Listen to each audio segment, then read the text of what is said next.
fall. Introducing first, weighing in at 385 pounds, he is Mr. Money in the Bank, Braun Strowman.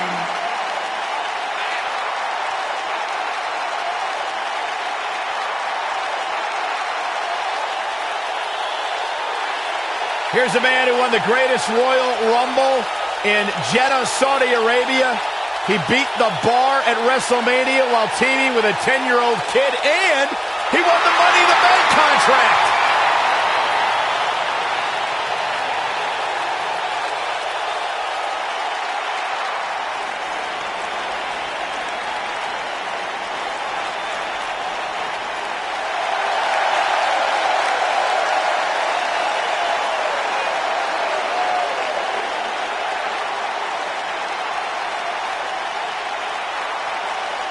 Welcome to Balor Club.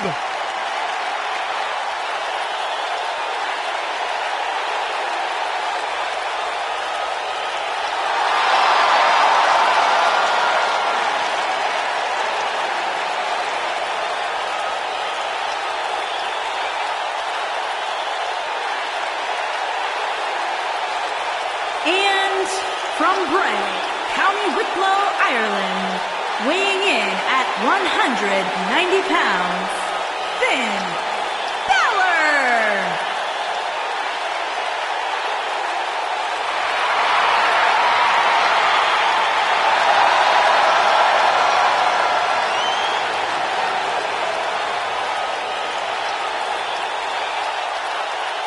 One of the most incredible athletes to ever step foot in WWE, Finn Balor. This man is an enigma with a profound skill set that we have never witnessed before.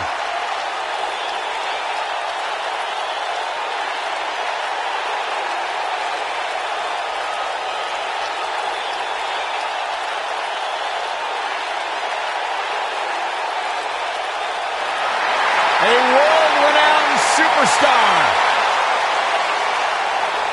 Former NXT champion, the first ever Universal champion, Finn Balor, ladies and gentlemen, is for real.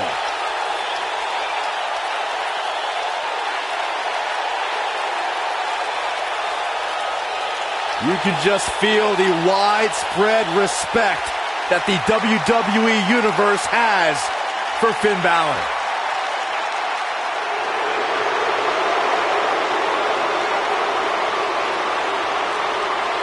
Byron, I'm not going to ask you this question because you're not cool enough, but I'll ask Graves. Graves, are you ready to and walk their partner with Elias? From Pittsburgh, Negative, Ghost Rider. Pennsylvania, weighing in at 222 pounds, Elias.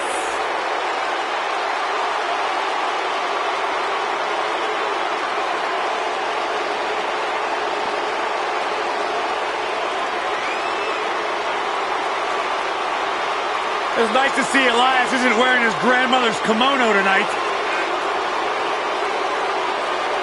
You know what WWE stands for, right? Oh, go ahead and We want earplugs. Walk with Elias.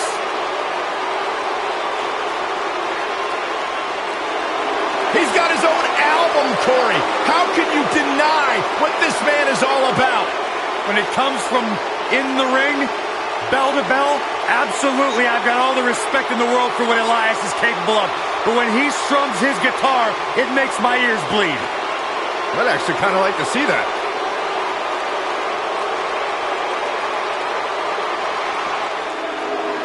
The Lone Wolf about to pray.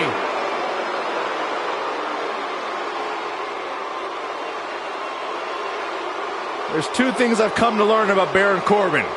He doesn't like people, and he loves to cause chaos. Some of the best observations you've ever made, Byron Saxton. Thanks, Corey.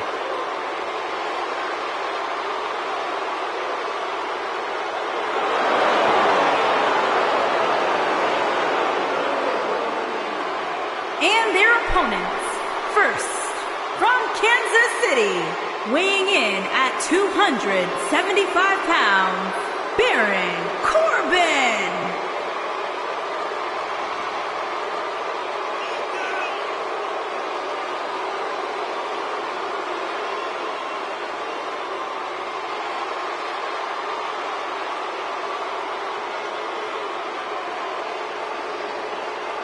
If you ask Baron Corbin, he will tell you that he is the epitome of what being a WWE superstar is all about. Former Money in the Bank contract holder. Former United States champion, winner of an Andre the Giant Memorial Battle Royal. The Lone Wolf.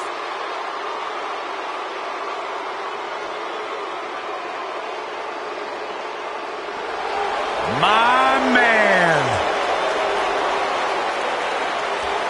When you talk about power, you talk about this man. And from Colorado Springs, Colorado, weighing in at 273 pounds, Bobby Lashley.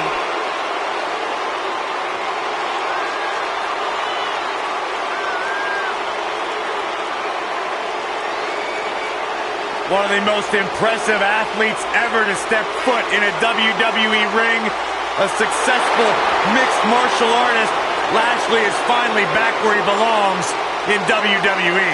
Well, to that point, Corey, this is a man in Bobby Lashley who spent 10 years away from WWE, but he came back because he felt like he had unfinished business. He felt like he had more he wanted to accomplish, and so far, Bobby Lashley is on track to do just that.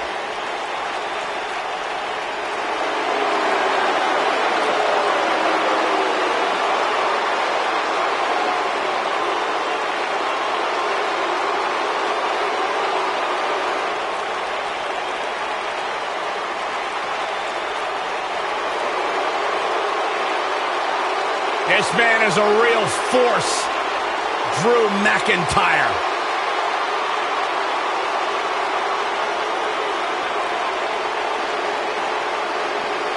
A revamped attitude, revamped appearance.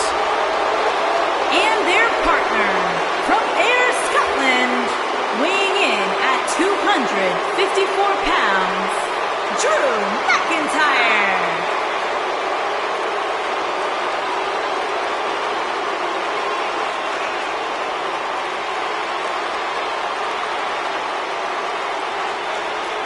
McIntyre's made it his mission to eliminate all the complacency in WWE. You know, Drew McIntyre arrived and he was the chosen one. Handpicked by WWE Chairman Mr. McMahon. And Drew will admit that he became complacent. Felt like he didn't have to work hard to get to the top. When he got fired, he went away, he got a new attitude, and now he's back bigger and badder than ever. With a vengeance. Yeah, they will take whatever he wants. McIntyre laser focused.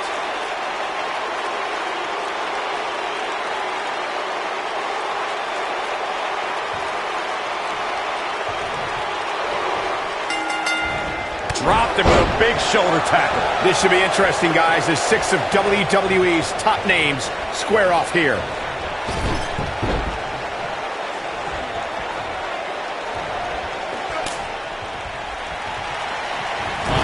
Body press.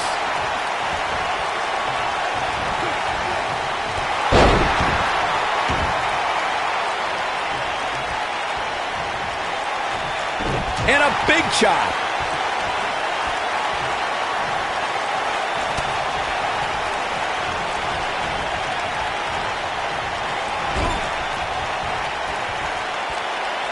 This tag team is just tremendous, working together, double teams.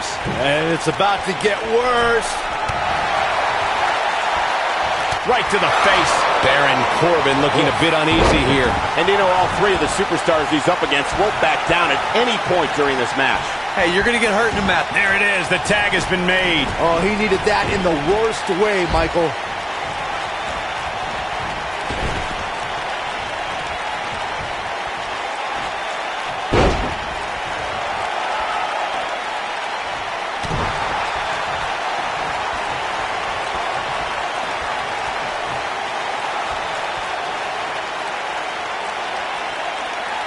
There are instances when a six-man tag match will feature a team where superstars have not always seen eye to eye or are in the midst of a disagreement.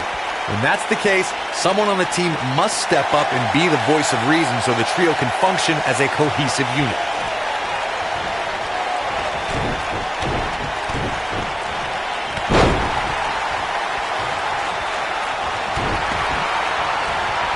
It's a bit off his game here.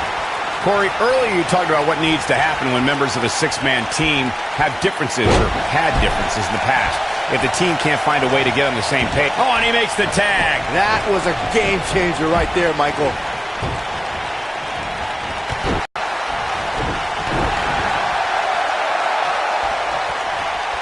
Elias in action here, and his in-ring skills have really caught up to his exceptional musical skills. Guys, what sort of strategy do you use against this sinister songsmith? Michael, you didn't mention that a lot of Elias' success has manifested due to his lack of honor in that ring.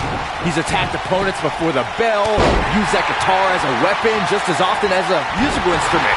You have to look out for a sneak attack. Corey, going back to Byron's point about Elias' greatest hits with that guitar, do you think his sneak attacks have aided in his success as of late? Look, there are a lot of reasons why I dislike Elias. His awful scarves, those disgusting robes I'm pretty sure he stole from his grandmother, his awful, atrocious music. But I won't fault a man for bending the rules to get ahead. Heck, break all your guitars, Elias, preferably before you perform.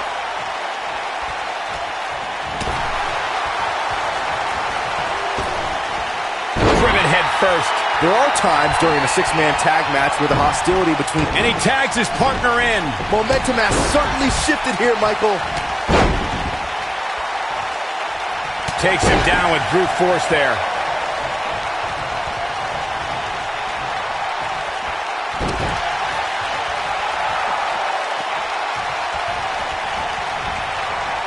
There he goes, crashing to the floor.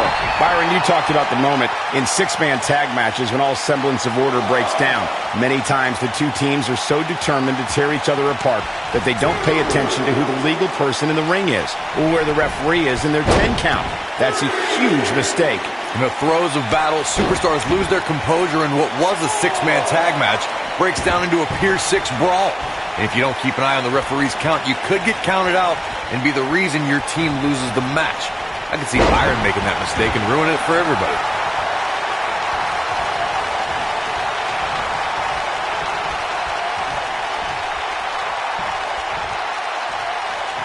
When a superstar is in a six-man match, one of the most important things to remember is knowing when to tag out and get the fresh member of your team in the ring.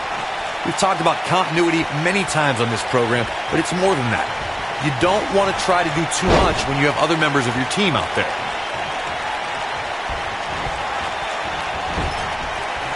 Hits with the clothesline. Well, you spoke about when a superstar is in six-man action and how crucial it is that they have the presence of mind to realize when they need to tag out. Not everyone who competes as part of a six-man team has the ability to do that. We've seen many times over the years that a superstar's inability to do that has cost their team the match. We've also seen over the years that not all superstars play well with others. Some competitors are so dedicated to singles careers that when they are put in a six-man team, they become a bit lost. That's when a mistake could be made, and it could be very costly. If you recall, guys, when Drew McIntyre first showed up here in 2009, he was anointed the Chosen One. And while it may have been premature back then, I'd say McIntyre is more than living up to it nowadays.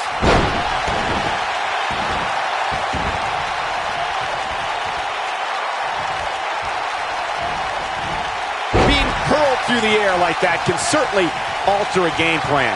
As Byron alluded to, Drew McIntyre's initial run in WWE had ups and downs, but ever since his return in 2017, I'd say McIntyre's among the most dominant superstars on the roster. As would the people he's defeated since returning. And let's look at some of these names, Cole. Bobby Roode, Andrade Cien Almas, Seth Rollins. Those are some pretty big names if you ask me. Oh boy, he is rolling. Elias is in a world of hurt. This six-man tag team match certainly seems to be getting the best of him here. He has got to do something quick. Something that is always important in a six-man match is having the ability to perform double team moves. One of the things that successful six-man teams try and execute are double team moves, and then have the third team member perform a signature or finishing maneuver to deliver maximum impact to an opponent.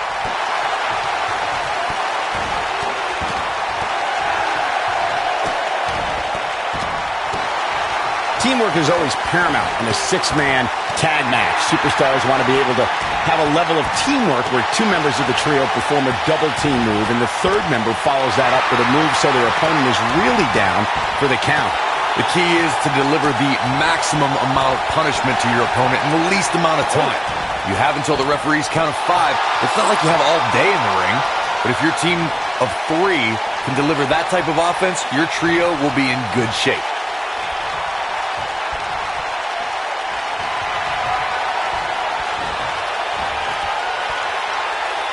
What does Lashley have in store?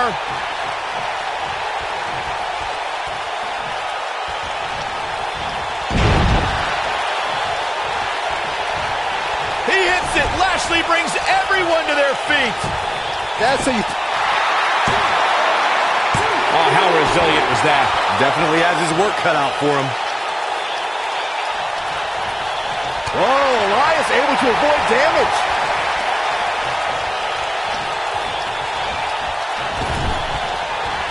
Gets him with a knee there.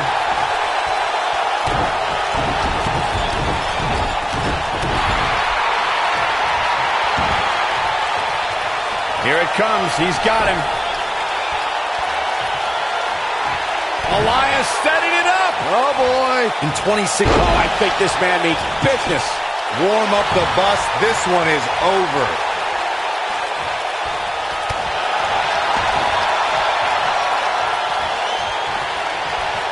Finn Balor tags in.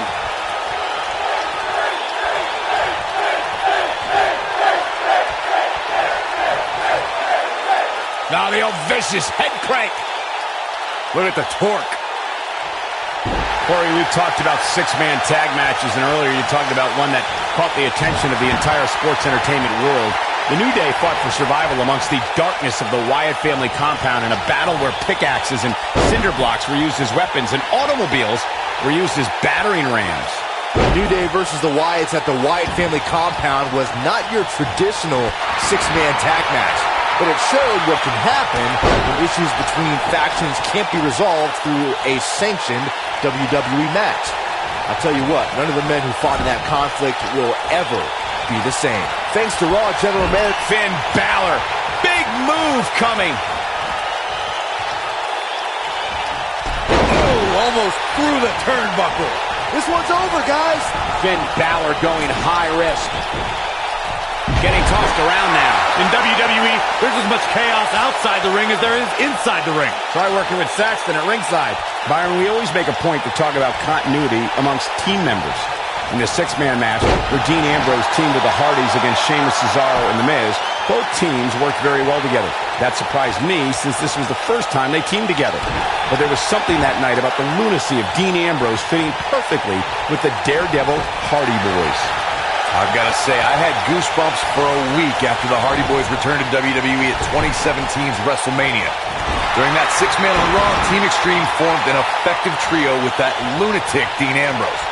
After a twist of fate from Matt Hardy, Jeff crushed The Miz with a Swanton bomb, and that was all she wrote.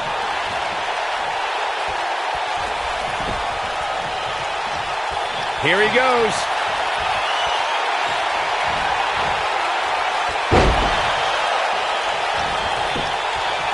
He hits it. Lashley brings everyone to their feet. Wow, what a gritty... What an amazing six-man tag match. Something tells me WWE fans will be discussing this six-man tag match for years to come, and I can't blame them.